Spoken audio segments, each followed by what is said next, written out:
नमस्कार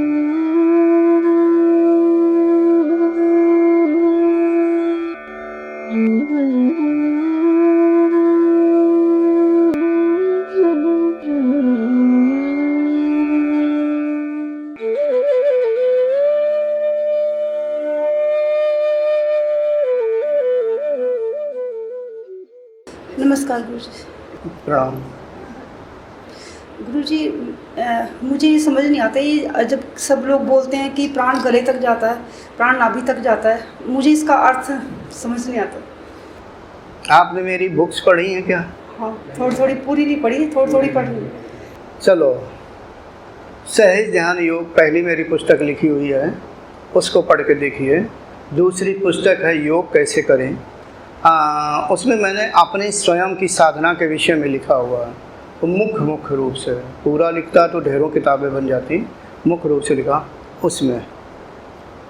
लेकिन आपका प्रश्न का उत्तर ये नहीं है, लेकिन फिर भी बताया जाता है। बहुत से मेरे वीडियो पड़े हुए हैं जिनमें मैं प्राणों के विषय में बताता हूँ, और यहाँ साधक भी बताते रहते हैं। यहाँ भी साधकों ने नहीं बताया और भी शिविर हो गए तो बताते रहते हैं कि मेरा प्राण यहाँ तक आया, यहाँ तक आया।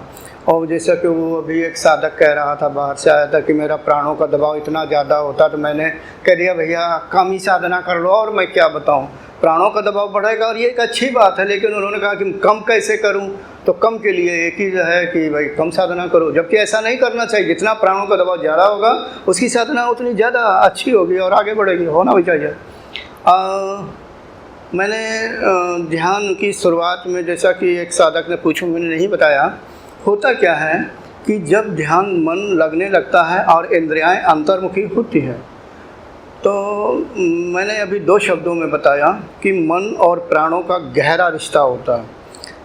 ऐसा कि मन को ताकत प्राण देता है। जैसे मोटरसाइकिल जब चलती है तो उसको ताकत पेट्रोल देता है, ऐसा समझ लो। लेकिन यहाँ पूरी बात, सिर्फ आधी बात ही उदाहरण में ठीक लगती है। लेकिन अगर हम ध्यान के लिए मन को कंट्रोल कर लें तो प्राण कंट्रोल होता है, अगर प्राणों को कंट्रोल कर लें तो मन कंट्रोल हो जाता है। ये एक दूसरे के पूरक हैं। होता क्या है कि जैसे कि हमने बताया अभी सुबह कि मन को स्थिर करते, मन को एकाग्र करते, अर्थात मन की जो बहिर्मुखता है, जो गति है, बाहर की ओर भाग रहा है इधर उधर पदार्थों में, जब हम उसको रोकेंगे, दूसरी तरफ बाहरी इंद्रियों को जब धीरे धीरे अंतर्मुखी बनाने का प्रयास करेंगे, यानी जो हम आँखों से देख रहे हैं तो इंद्रियाँ क्या हैं, गति कर रही हैं। जो मन है यानी वृत्ति है, अंदर से निकली तेजस, आँखों से तेजस रूप में निकल के इधर उधर क्या कहते हैं, जो भी वस्तु है उसका स्वरूप धारण करती है। तो ये यानी बाहर को भाग रही है, इंद्रियाँ क्रिया कर रही हैं। तो इनको जब रोक लेते हैं, आँख बंद कर ली, और भी जितनी इंद्रियाँ हैं हम अपना शांत किए, धीरे धीरे जब शांत होते हैं, मन जब स्थिर होने लगता है तो एक शरीर में क्रिया होती है।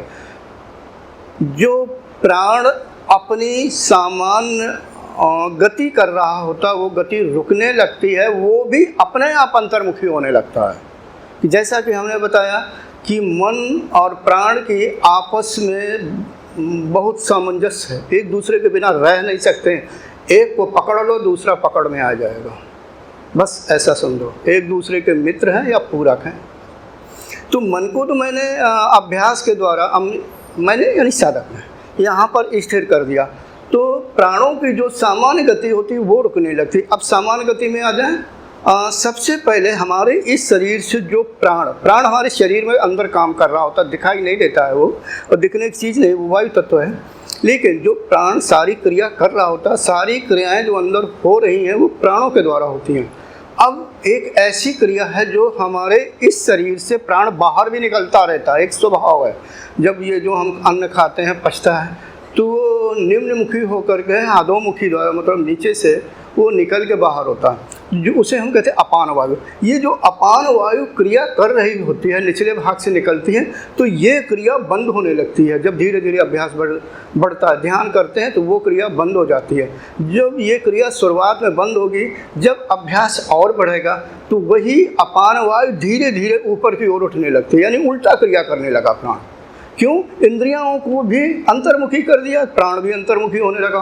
तो ये अपान वायु जब उस क्षेत्र में मूलाधार का जो निचला क्षेत्र, मूलाधार आप जानती होंगी, मूलाधार का जो निचला सारा क्षेत्र है, जब निकलना बंद हो गया उस क्षेत्र में क्रिया करने लगता है। तो उस क्षेत्र के निचले भाग में मूलाधार चक्र होता है, तो वहाँ पर क्रिया करता है, तो वो धीरे धीरे सूक्ष्म होने लगता है। साधक जैसे जैसे अंतर्मुखी होता है, प्राण वैसे वैसे शुद्ध होता हुआ व्यापक होने लगता है और सूक्ष्म कोशिकाओं में क्रियाएं करने लगता है। इससे जब प्राण सूक्ष्म होने लगता है तो इस स्थूल शरीर के अंदर जो सूक्ष्म शरीर समाया हुआ है उसके अंदर क्रिया होने लगती है। जो वास्तव में स्थूल शरीर यंत्र मात्र है, इसके अंदर व्याप्त सूक्ष्म शरीर ही क्रिया कर रहा है। जैसे मैं अगर बोल रहा हूँ, मैं हाथ उठा रहा हूँ, कुछ भी कर रहा हूँ, तो सूक्ष्म शरीर ही इसको गाइड कर रहा है या कंट्रोल कर रहा है, लेकिन इसके अंदर व्याप्त होने के कारण हमारे हाथ क्रिया कर रहे होते हैं। Thanks for watching. Remember to like, comment and subscribe.